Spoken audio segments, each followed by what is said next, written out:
Hi, so today we got Seven Jacobs, a founder, a leader, and very, very well-known expert in anything to do with early stage startups. So welcome to our podcast. Thank you so much, guys. You're too kind. Still, I would say very early in my journey, relatively, and really happy to be chatting with you about what I've learned so far and the great entrepreneurs and the community and all kinds of other great things. So yeah, excited to get into it. I think me and Harry were talking with you before, and it's I don't think we ever had a guest that does so many things at the same time, all in the same area, and it's been quite tricky to say, hey, can you just summarize one of them, and let's just focus on that one, because they're all very, very interesting. So I think the one that kind of stands out for me, and then Harry helped me out here, is the Colorintech, where you actually contribute to helping people from a very diverse background to get into not only tech but also startups and to get funding. So can you tell us a bit more about that and then everything else and your whole life story, because it's absolutely fascinating. Tell me your life story. No, great start. Cool. No, thanks for that introduction. I guess to give you a little bit of background, I've been in businesses and startups, and I've been the kind of within the starting team for 5 or 6 years. My first business, we wasn't a startup; it was a service-based business, but really loved doing that. What we did is we supported organizations to connect with young people and learn from them, learn about what they really wanted, whether for the purposes of market research or a few other niche programs. That actually did pretty well up until COVID. We worked with the likes of Facebook, AKQA, Nike, Nando's, Superdry, Sports Direct, a bunch of big names, and loved it. But when COVID came around, we didn't really enjoy moving things online. We did run a few workshops online, for example. We didn't really like it. So we kind of, both as co-founders, decided to leave that behind. Yeah. Fun side stories, we've now kind of re-sparked that, rebranded and brought it back. We won't talk about that today. But that is interesting that sometimes things come back. But also over that journey, I was a part of 2 startups, one that failed, one that I decided to leave, that I think is still going, but I'm not sure if any of the original team is still there. I haven't kept up to track. Happens a lot in startups, isn't it? Exactly. And then decided at some point within that time frame to pivot into being what I call an operator in the space. So people who run programs, who support investors, who help entrepreneurs learn and grow. And then so I do that in a few different ways. I run some events and things like that. But primarily, as you mentioned, I am the startup and VC lead at a nonprofit called Colorintech. That was the primary vehicle in place where I first pivoted my career into the operator space, taking what I had learned, taking communities I was a part of, things I cared about, and bringing that to a group and a community to support them to succeed, and learning a lot about how to best support that community, especially the diverse and underrepresented community within, in this case, particularly within Europe, but so much of my community and my life is based around London, where we are now, right? Just learning about that, taking that and what we do there. And so to answer your question about Colorintech, we are a nonprofit organization supporting people from underrepresented backgrounds to get into tech and be successful in tech in whatever they want to do. But like I said, my primary role is as our startup lead. So what that means is helping entrepreneurs understand, what is going to help them increase their chances of success. Also helping new people or people interested in the tech entrepreneurship space get into it in the first place and do that well. But it also means we support other people, other stakeholders in the ecosystem. So I support VCs to connect with great entrepreneurs. And then again, through Colorintech, that's connecting to underrepresented entrepreneurs, help connect operators, other operators, whether it's programs, etc., to great talent as well. And lots of things learned there about what drives the investment ecosystem, leadership, and what helps entrepreneurs increase their chances of success. Things that I kind of picked up on, learned myself, or learned through research just out of interest in the space over the years, and really seeing it practically applied. So yeah, happy to chat about all of it. Quite a lot of things there. Well, where would you like to start? What would be most interesting to talk about? I don't know, Harry. What do you think would be most interesting? Well, I'm quite interested to get an understanding of what you classify as underrepresented entrepreneur, and again, understanding why London. Are there any other regions outside of London, or was it just this specific?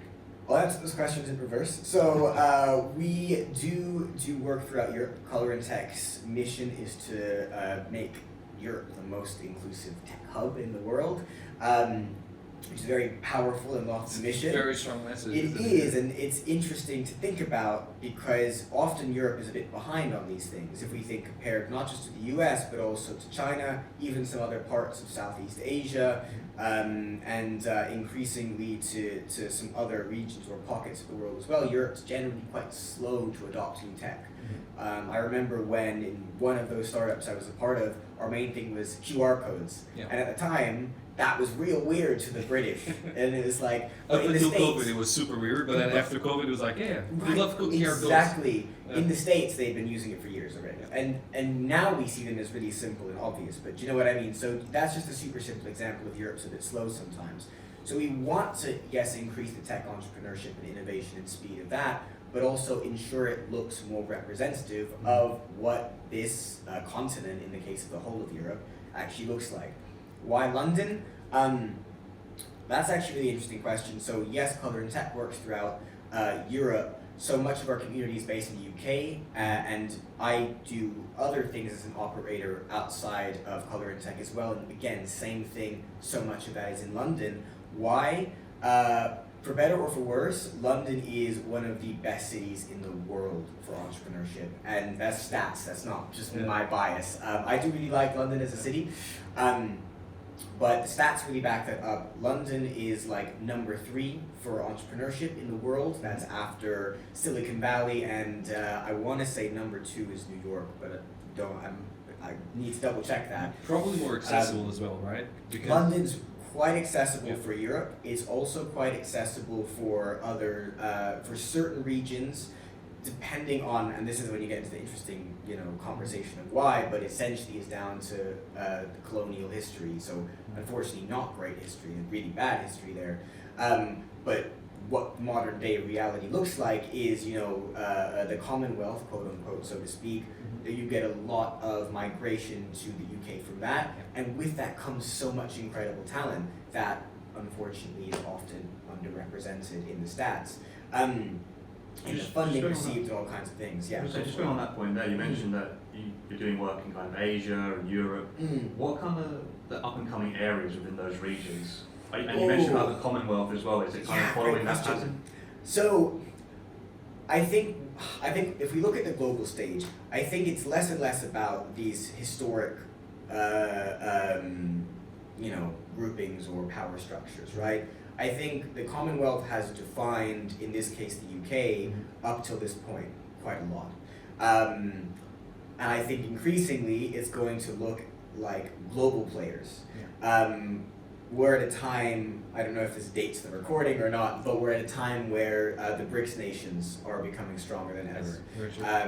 And then so it's looking very much like, quote unquote, the West versus the BRICS. Now I don't know if I love that narrative, but the point is that that's kind of what's being set up by the media, that's what things are looking like on the world stage. Where is the innovation going? A lot of the innovation is within those emerging markets. So to answer your question, what's looking most interesting? I would say there's nearer term and there's longer term. Nearer term, I think we're all very aware of the growth and explosion of education, of ability, and of population of South Asia, right? We're all quite aware. A lot of things, for example, get outsourced to India. A lot of tech gets outsourced to those regions, right? And I think that is interesting, and I do think that trend will continue. I think a little bit longer term, Southeast Asia is looking really interesting. The main reason being they, for the same reason, have an exploding population. We delivered some stuff in Singapore earlier this year, actually, and Singapore is an incredible, very modern, it's a great tech hub. It was really interesting. It's as big as London, isn't it? Because everyone kind of converges there. Everyone in the region converges there. I think population-wise, it's sitting about 5.5 million. Yeah. London's like 9, but if you think about it, its ecosystem is really interesting, really vibrant, really powerful. Something interesting is if you've got a B2C company out there, the strategy is have your hub in Singapore and then expand, you make your first market, not Singapore, make it Indonesia. Because Indonesia has 200 million people, almost all of whom have a mobile phone. which is really powerful for certain types of businesses that, where the consumer has a mobile phone. So that's a really interesting region as more and more of that region becomes technically literate, has access, etc. If we think long term, my eyes are on Africa.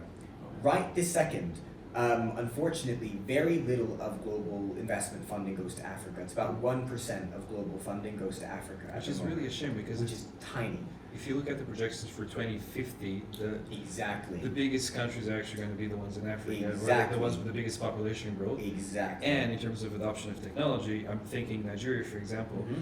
they missed a step in terms of personal computers, but now they've adopted mobile phones like no one else, and actually it's very well integrated into their daily lives, and everyone uses one. But above all, they need that to operate in their own space, more so than we have here in UK overall, right? So it's impressive what they do over You're there. absolutely right.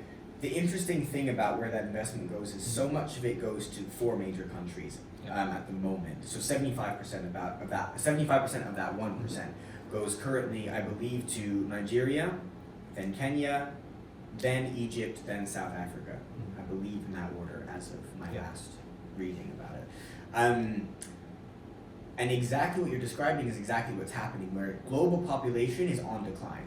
What that means is less young people. Less young people, generally speaking, means less innovators. Yeah. So much innovation comes from young people, and depending on your definition of young, mine is a little bit fluid, and these days tends to mean sometimes even anything under 50. So all of currently what we describe as Gen Z, millennials, that is globally on the decline. New birth is on the decline. If we think up to 2050, especially in Africa countries, is one of the only places, as a continent, as a whole continent, but particular countries as well, where population is on the increase and is expected to be sharply on the increase. You add to that the technical literacy, the adoption of tech, exactly as you mentioned, Africa is going to become a powerhouse. And I think is rightly so.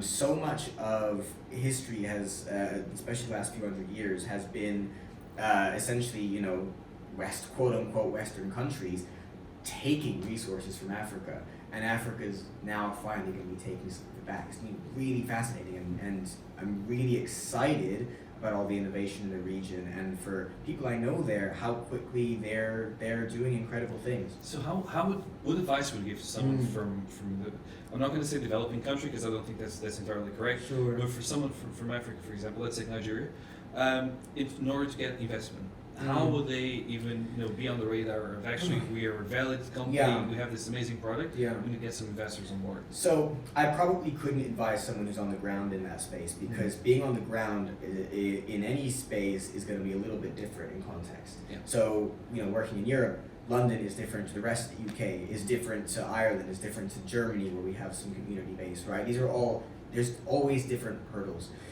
On a high level, what I've noticed is that unfortunately a lot of that innovation is actually being taken out of Africa. It's that historic people in the US or Europe who are saying, come here, we want you here. Yeah.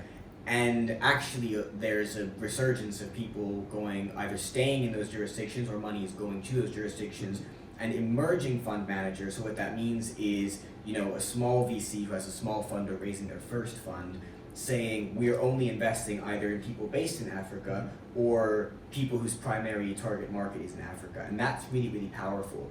Finding those people can be a little bit of a challenge. One of the reasons is because Africa's VC or investment landscape, I should say investor more widely, is very young.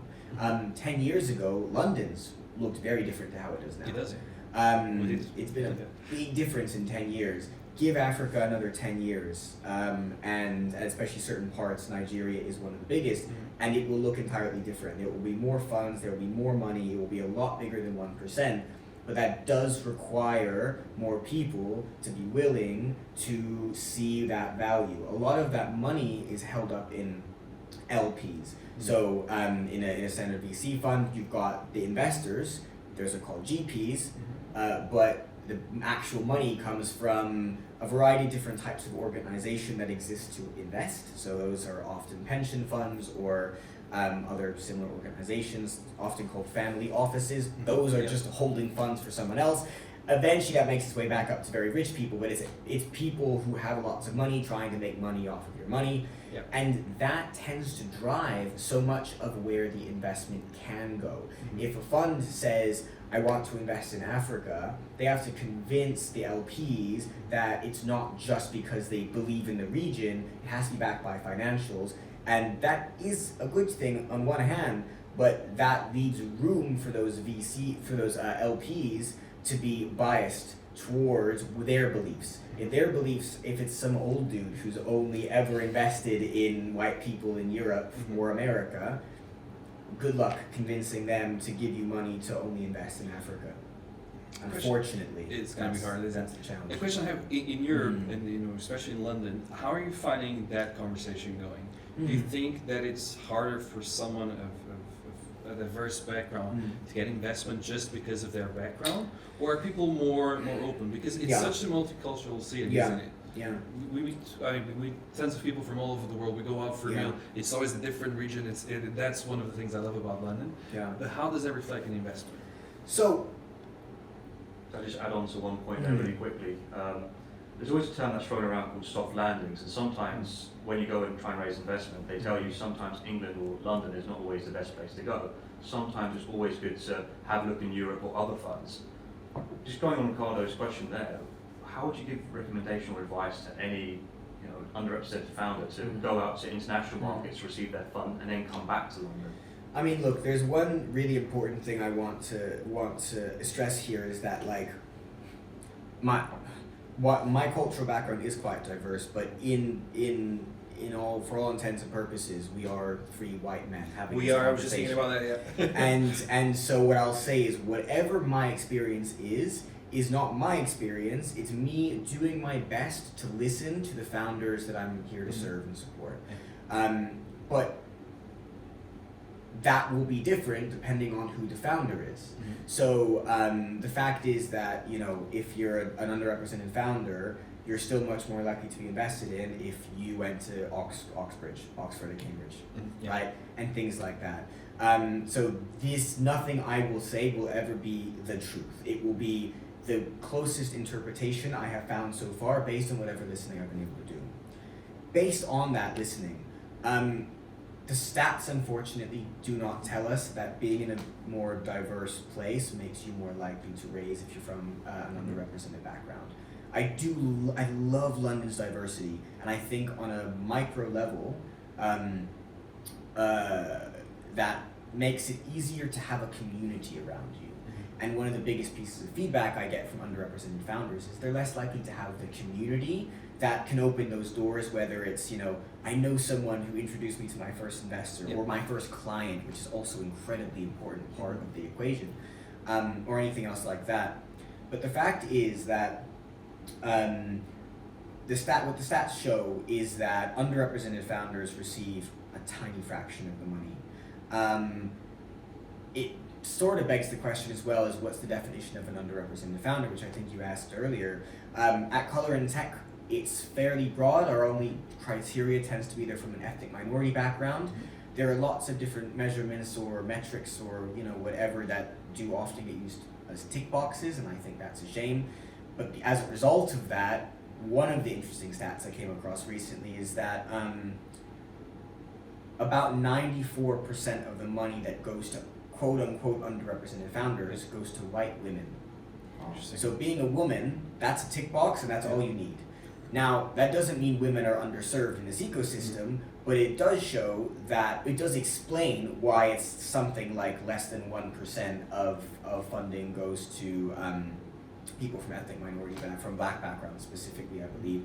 And for black women, it is something really tiny. I can't remember now. I want to say 0.5% in the UK.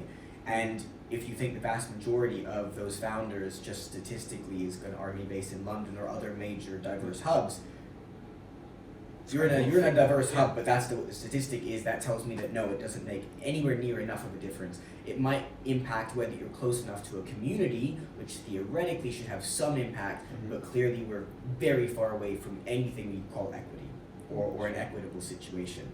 And so I guess we're in a space where people are learning that, where there are more managers, so diverse managers, or starting funds specifically for diverse peoples, and that's a start, because it often comes down to who's in charge of the money. That's where a lot of these things shift. I remember asking a diverse founder once, what do you think would make a difference to this ecosystem shifting? And one of the things he said was, well, look, if the investors don't look like me, they'll never believe in me. And it's fair. That's a good, yeah. So more That's a good point. VCs being from underrepresented backgrounds helps. The challenge is still convincing LPs, because at the end of the day, they're answerable to LPs on calls every month or whatever, on update calls every month. But these are slow shifts. If you think the 10-year difference the difference the last 10 years has made for London as an ecosystem, it might be yet another few years where the equitableness catches up. And unfortunately, the stats show that actually in times of a troubled economy like we have right now and have the last year or so, that actually gets even worse, because investors will double down in what they think are safer bets, quote unquote safer bets, which is a whole nother challenge in and of itself. That's essentially shows what bias is, right? What's an example of bias? Well, a safer bet is if you're a rich white kid went to Cambridge or something. Unfortunately, that's what the stats are showing. So, a lot of change, a lot of shift is still needed, and it's not getting much better, unfortunately. I am hopeful, but we do need to be aware of what the world stage is looking like at the moment, because that affects what LPs will invest in as well. Yeah. So, I mean, hey, all this stuff could change radically in 5 years. The stats are showing very little change, unfortunately. Just jump in there. There was some key words you mentioned about ecosystem connectivity. I know we've gone on to quite a big topic around diversity and underrepresented groups as well, but I really want to kind of expand on what you mentioned about that connection. And from earlier conversations, you mentioned you run your own pitches, your own kind of groups where you kind of bring everybody together to help them build their own networks. It'd be quite interesting to see how did you come up with that idea, and kind of what's the reason behind it? So where it actually started for me was probably 2.5 to 3 years ago now. It was quite a while ago, where essentially I came across and started then actively doing more research into, I guess I would describe it as what are the major contributing factors behind why entrepreneurs, all entrepreneurs, will fail. What leads to failure? That is the question, isn't it? And that's what everyone wants. I can give you a very high-level answer that distills what some of the main things are, but just to be very clear, what are some of the main things on that list? Number one was that there's no need for their idea. So product market fit just doesn't exist for a lot of ideas, unfortunately. You start breaking down a few more things, it ends up being challenges with the team. Team's a really big one, so wrong co-founders falling out or whatever. And one of the big things is network. So it became very important to me to help entrepreneurs build a network of the most relevant people. But also, I guess this would have been during COVID, when community just was shot, like absolutely shot. An interesting stat, this is going to sound like a tangent, but I promise it's relevant. Something really interesting is, have you ever seen this graph? Some graph somewhere, somehow has measured the number of people reporting that they feel lonely. Yeah. And if you look at from the 80s, it's a sharp upwards curve, and it got even sharper, unsurprisingly, during COVID. Of course, yeah. There's another similar graph which shows similar things, or a similar message or learning.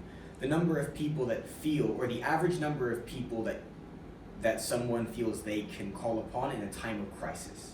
Ooh, that's a tricky one, especially for London, isn't it? So that is a very tricky exactly. one. So if we think about, I can't remember how many years ago this would have been, but probably a couple of decades. The average number of people you could call was 3, right? Now the average. Well, guess what the average is now? Probably 1. I hope it's 1, but you look like it's not going to be 1. It's going to be lower than that. It's actually 0. Wow.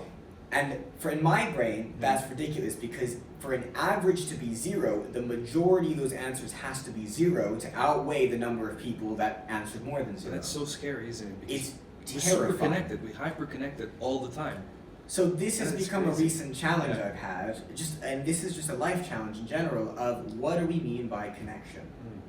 So if I follow you on Instagram, that's not a connection. we're not connected.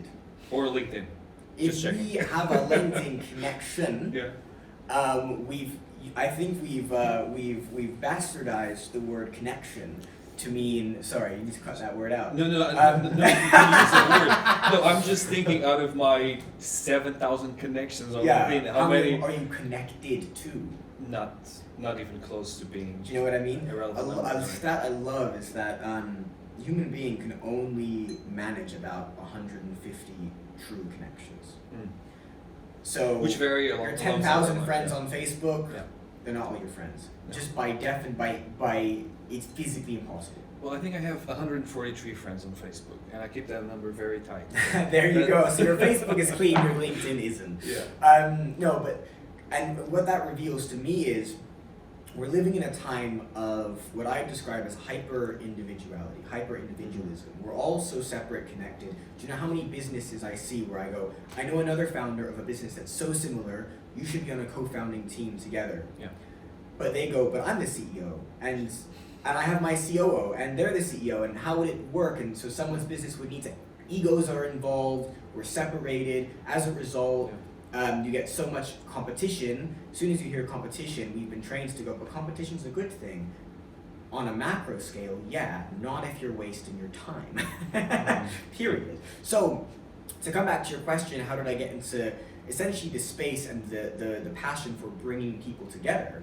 It's because I'm concerned that we're living in a time where we're too individualistic and not collective or connected enough, truly connected. And number 2, because perhaps as a result of that, it's having a direct impact on our chances of success as entrepreneurs and in this ecosystem. So what do we do about it? We have to come together. Within that, there are some nuances, of course, but what you'll have noticed after COVID or during COVID is that lots of online spaces popped up, online communities, whatever. Oh, Zoom exploded, right? And everyone was using Zoom. But then also there were lots of community-based applications that came out. Coaches like myself, but a whole bunch of people from all kinds of businesses would build online communities. Some of them could be as simple as a LinkedIn or Facebook group. A lot of them were closed communities on platforms like Circle, Kajabi, a whole bunch of other alternatives, Podia, and you might have heard of some of these. If not, you can look them up. Some of them are still going strong, but I've spoken to founders who have actually said to me, after COVID, we shut these down because people didn't want to use them anymore, so they didn't. In other words, people got tired of online. Now, to me, that's actually a really positive signal. But were there enough people serving the ecosystem of people who wanted to come together? And I've noticed in the last year or so, a lot more of us have started up.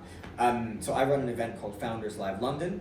That's a free pitching event. It's free for founders to pitch. It's free for entrepreneurs, for anyone who wants to come through and attend. What's great about it is that the entrepreneurs actually get a package of support for pitching, and the audience votes for their winner, who gets then an increased package. Now what's great about that is everyone's engaged, they're interested, and they're chatting, and therefore there's a chance for connection. Again, there's some nuances within that, so bringing people together to form a deep, meaningful connection requires a then another level or a slightly separate type of event, but at the very least, that can be a starting point. We do the same thing at Colorintech. We'll have events that have anywhere from 50 to 200 people at them. We actually also run a huge event within the organization, part of a separate team, but it's still run by the same organization, Colorintech, called Black Tech Fest, highlighting incredible diverse talent that we have in the tech ecosystem. And this year, I think we're expecting about 5,000 people to come through. That's a huge event. Huge. Now, again, is that a chance for connection? Arguably, I'd probably argue it's a chance for expanding your network of really amazing people that you then might choose to become connected to. That then becomes that reveals, I should say, my next challenge to entrepreneurs. Anyone listening to this, watching this, if we're living in a time where being so disconnected from each other and so individualistic in our own little, sometimes egotistic worlds in many ways, right? I'm doing this and it's about me and whatever. And that's causing challenges.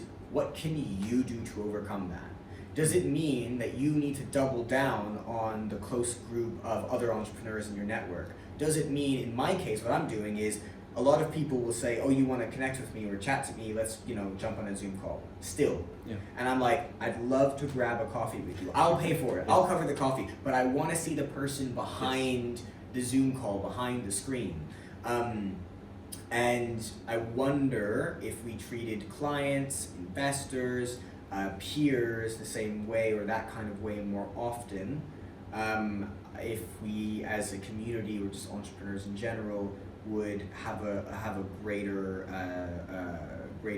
success, at the very least within our local areas. It's both a blessing and a curse, I think, when you meet people online versus face to face.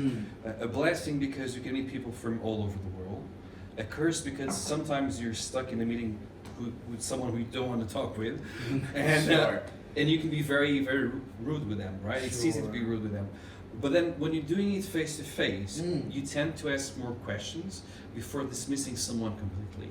Whereas online, you're very quickly, very analytical. Yeah. If you're actually meeting someone face to face, okay, let me really get to know this person in front of me and really understand them instead of just rushing them off. Because you never know how well connected they are. That's probably on the back of your mind. But also, you don't want to be rude. You don't want to be disrespectful. You want to be a nice, friendly individual. So I completely agree with you. Face to face is the way to go, but it's hard to have someone commit to give their time face to face overall, isn't it? So, it's a there's two balancing things I'm going to act, say. yeah. One quick, just to answer your question, is you do need to obviously just be aware of who you're speaking to. Are they the right people? Yeah. Some people will dismiss you outright.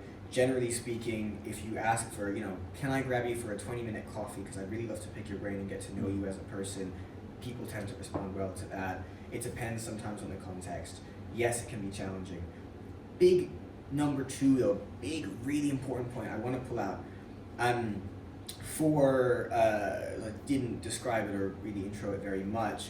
One of the hats I wear is often as a coach for entrepreneurs. Now that can be sometimes informal, but I do occasionally life coach entrepreneurs. Now I've been trained in hypnotherapy. That sounds like a very big, scary word, but really what it means is I've been trained in literally done neurology. it last week, 4 sessions. Really? I kid you not, for fear of flying, which it's really funny because Fascinating. I have like 6,000 flying hours, which Okay. makes it even funnier. Okay. And I love the experience. It was so came out super relaxed. And so you came out. So I'm gonna venture I a can little guess see- at what's changed, right? So you were, if you had a fear of flying, Yeah. what that probably meant is there was something happened in your body, whether it was anxiety, tension, where going on a plane, thinking about a plane, Yes. being on a plane, all of it was. What word would you use, maybe?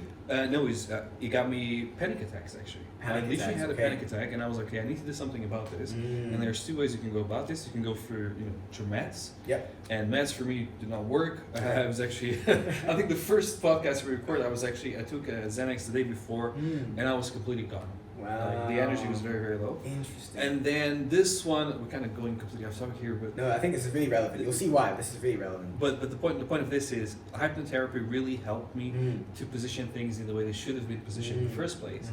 And also for me, because I have a background in aviation, I didn't have a technical fear of the flying itself. Yeah. It was just the anxiety was bursting out in those little moments, Right. and it was completely out of control.